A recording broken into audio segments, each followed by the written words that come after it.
जय हिंद, जय महाराष्ट्र, भारत माता की जय.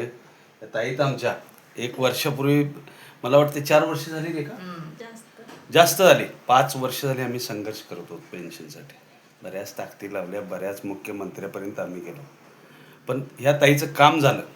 ताईच्या चेहऱ्यावरची आज मी खुशी बघितली की ज्यावेळी ती ताई यायची त्यावेळी दुःखी असायची, पण आज जो चेहरा आहे ताईचा तो इतका सुंदर वाटला की मनात म्हणजे एक स्थिती. काही दिवसापूर्वी मला त्या ताई कॉल करत होत्या, मुलांची फी भरायची आहे, हे करायचं आहे. मी ताईंना 2 वेळा म्हटलो की तुम्हाला पैशाची गरज असेल तर मी देतो, तुमच्या मुलींची फी भरूया. आणि मी तशी व्यवस्था पण करून ठेवली होती. आणि रेखाला दुसऱ्या दिवशी मी कॉल करणार होतो की रेखा, कविता ताईला एक 50-60 हजार रुपये दे, मुलींची फी आहे, नंतर देईल ती. पण तरी परमेश्वरानं गणपती आले आणि गणपती बाप्पाने यांचं काम ऐकलं आणि यांचं काम झालं. जे पण काम आहे ते झालं. कशाचं झालं हे मी बोलू शकत नाही नेटवरती, पण जे बी काही छोटं मोठं काम होतं ते ताईच झालं. हमेशा ताई खुशाल राहू दे, माझी बहीण आहे आणि आनंदात राहू दे, एवढीच इच्छा परमेश्वराजवळ, गणपतीजवळ. जय हिंद, जय महाराष्ट्र. हे काय बोलायचं आहे तुम्हाला? नाही.